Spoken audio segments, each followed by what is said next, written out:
Hey, what's good, y'all? It's Stinger, and today I'm going to be going over how to actually mix like Osamason. I've been seeing a lot of discourse about this online, especially with the release of his newest project, and I feel like people are kind of overcomplicating this process and muddying the waters a bit with just a bunch of extra information that isn't really needed, when in and of itself, it's very simple and easy to achieve. So I figured I'd just make a quick little tutorial going over how to get that distorted, clipped, sizzly sound. So without any further ado, let's get into the first part of this mix, which is the setup.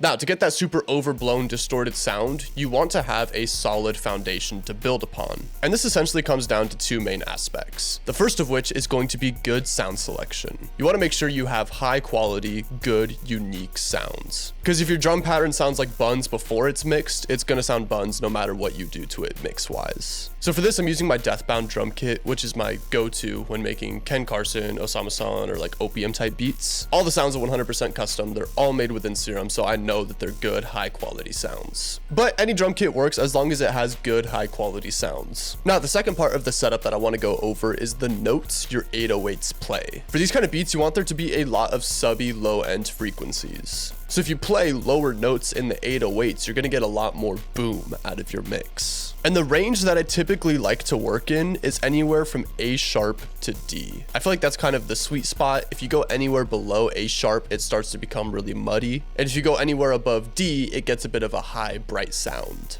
Obviously, this isn't like musical law. You could do whatever the hell you want. But when I make these kind of beats, I like for them to have a specific dark, subby sound. And now the last thing in terms of the setup is completely personal preference, but I want to mention it because I like to do it with these kind of beats. And that is transposing every single aspect of your drums except for the 808s down by 1 or 2 semitones. So just as a reference, this is what our drum pattern sounds like right now.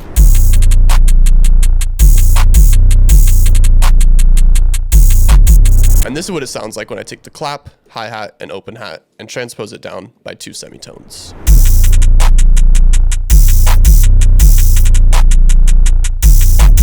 To me, it just sounds much more like evil. I don't know. But yeah, that's just something you can do if you want a more dark sound from your drums. So now that we've covered the setup, let's get into the second aspect, which is clipping. And if we want to achieve that clipping sound, we need to look at 2 places. Firstly is going to be the 808. We want to make sure when our 808 is playing, it is clipping above 0 decibels. It doesn't need to be hitting like the 3 decibel range, but as long as you have that little bit of redness in your 808, you're good to go. And the second place you're going to want to look is your master channel. Now, what you're going to do is you're going to throw down this free plugin called Kilohertz Clipper. And the reason I say use this plugin instead of like Fruity Soft Clipper is because this plugin has an input gain functionality, whereas Soft Clipper only has a post or output gain functionality. So essentially what we're doing with this plugin is we are introducing gain into our master and cutting it off, giving it that clipped, distorted sound. So you're going to want to introduce anywhere from 1 to 2 decibels of input gain, have the knee at about 1 decibel, and keep both your threshold and output gain at 0 decibels. Because if you increase your threshold or output gain, your master channel is going to be clipping, which isn't good.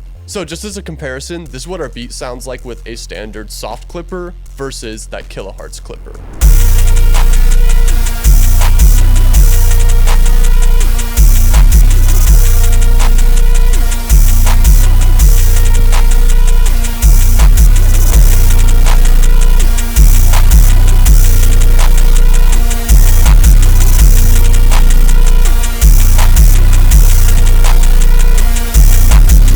That's a very like hyperbolic example of the clipping. Obviously you could dial it back if you want to, or introduce more if you want to, if you really want to go crazy with it. What I'm trying to get at is you don't need to follow my exact instructions. Do whatever sounds good to you. And now the third thing that I want to cover, if you don't want to push your master all the way up in terms of decibel level and completely clip the shit out of it, is going to be ring modulation. So what you're going to do is you're going to route all of your drum components aside from the 808 into a singular drum bus. And the way you do that is you just select your drum components by holding Control and Shift, go down to this little arrow down here, right click, and route to this track only. Now, instead of going to the master channel, all of those drum sounds are going to go into this drum bus first and then go to the master channel. This just allows us to mix all of these drum components on one track rather than doing it all individually. Now, what we're going to throw on this drum bus is a plugin, yet again by Kilohertz, called Ring Mod. And these are the settings you're going to want to use. For the frequency, you're going to want it relatively low, somewhere around 30 to 50 hertz. For the bias, you're going to want it at 100%, otherwise the sound is going to be very dampened. For the rectifier, you're going to want it at around 20 to 40% to introduce a bit more of that source signal. And for the mix, you're going to want it at 100%. Essentially, what this ring modulator is going to do is it's going to make your drums sizzle, almost giving it that clipped effect without just completely distorting the shit out of your master. So this is what those drums sound like without the ring modulator.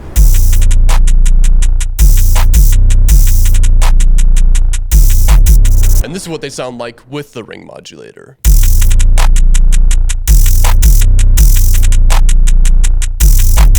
As you can hear, especially with that open hat, the drums just have a lot more sizzle to them. That's like the best way to describe it. And if you want to go real crazy with it, you can pair that ring modulator with the clipping on the master. And this is what that final product would sound like.